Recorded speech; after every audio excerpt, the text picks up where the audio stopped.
our next group that's up with us tonight is the guys from Yamaha. And it's a pleasure for me, guys, to speak with you tonight. And with me is you've got a long history in snowmobiling, Jesse, to say the least. And Jesse Strake. Thank you, Chad. Yeah, I've been around a little while, and I'm happy to be here with my three of my team members here. We've got Steve Emerson from Brainerd, Minnesota, Josh Carey from Morley, Michigan, and Chad Goyko from Wasilla, Alaska. Alaska's been getting a lot of press lately, hasn't it, Chad? Yeah, quite a bit. How was your run today, Chad? It's going great. Ran in a little bit of trouble there in the last leg, but before that, sled's handling better than ever and having a great time.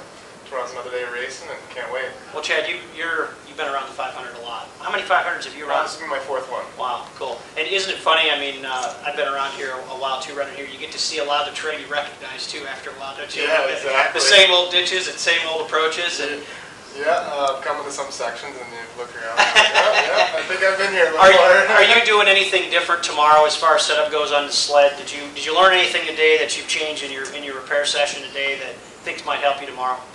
Yeah, a couple things here and there.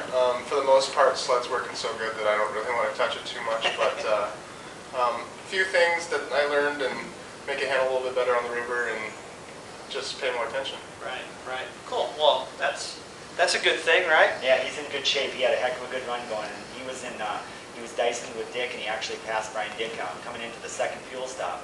And just before that, he'd had a shot go down, his left front shot go down, and something just taking the Schrader valve and lost the pressure in it, and he did a heck of a job to only be about 7 minutes out of the lead pace today, riding the last 40, 50 miles with a blown front left shock. So it was amazing. He did an awesome job. I'm really proud of him.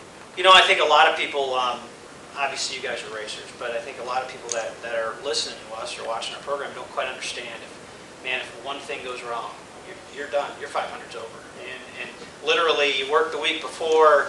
Jesse's, I don't even want to know what his week was last week. And I mean, none of us do, where you're working on extra shocks and extra parts and having everything ready to go, because if one thing goes wrong, you're in trouble, So, Steve, you're shaking your head like you may have had trouble today. I'm just me. Yeah, we had a little bit of trouble. We got after this run a really good first leg. It was just going really well on the river. The phaser was working awesome. Felt really good and confident on it, and just was working perfect. And got into some lap traffic on the second leg there, and ended up clipping a stump and tipped the upper A arm in. My fault. Should just been a little bit more patient, and this is the 500 miles. This is only the first day, and had to relax a little bit after that. Had to ride with the tipped-in ski, but we got through it, got it fixed up, got an awesome crew, and I'm guessing that you had some parts with you.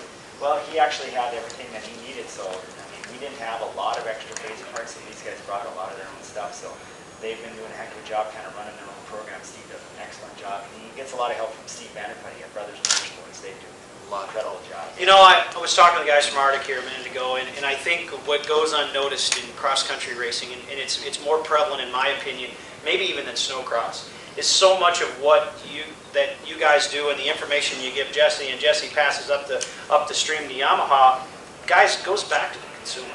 And as crazy as that sounds, a lot of the stuff you're working with now is going to make a better consumer sled 3 years from now or 2 years from now. And that's very important. I mean, it's important to the series, for the manufacturer support, but it trickles down to the products that all the manufacturers build. Yamaha, it doesn't matter who it is.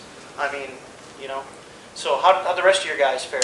Josh had an excellent day going. The first fuel stop, he was in good shape, and then he went on into the reservation part of the track, and he clipped the stump and tore an A-arm off. So he had a tough time to get in, but he did get in and got in good shape, and we got the parts on. It took us longer than we wanted to, so we got an extra 6 minutes in the maintenance period, so that hurt him. But he's going to go out for a couple of good days here and ride the wheels off that buggy and bring her home and keep moving up. Yeah, good. What did you learn today out of the course? Oh, it was great. It was a great course. We had to change a couple things to mention weather, so it's working great. So. Well, it looks like the weather's going to cooperate a little bit more. I know there's some guys that had some frostbite and some issues. I mean, the face looks a little red. Well, 2 out of 3 guys. I talked to some of the other fellows. One guy had a big, rash on his neck. And, the thing is about frostbite at that pace, that's the, I mean, we've all done it. It's the last thing Yeah. you're thinking about. Absolutely. But, you know, guys, you know, best of luck to you guys. You know, obviously, you know, struggling in cross-country racing happens. You know, you guys had some of those issues today, but it's very important to get to the end. And when you're coming down the road ditch on Sunday, you know, yeah, you're trying to win, but at the end of the day, you're trying to get to the end. It feels darn good. And, you know, the first experience I had with the I-500 was at the Black Cat in town, and an old timer sat next to me, and he said, "Hey, you going to the 500?" I go, "Yeah, it's my first one." And I was like, "Oh, wow, what am I doing?" He said, "Well, have fun." He said, "I tried 6 times. I could never do it." And I'm like, "Oh." But you know, there's a lot of those stories, and you know, there's some guys here that we race with every week that haven't ever finished one. So, you know, guys, good luck to you. Thank you. Appreciate You know, it. we're just Thanks, Jeff. our program's just designed to kind of give a little bit of drama, if you would, into cross country racing, and you know, we appreciate you guys taking your time to join us. So, thanks a lot, guys. Thank you. Thanks.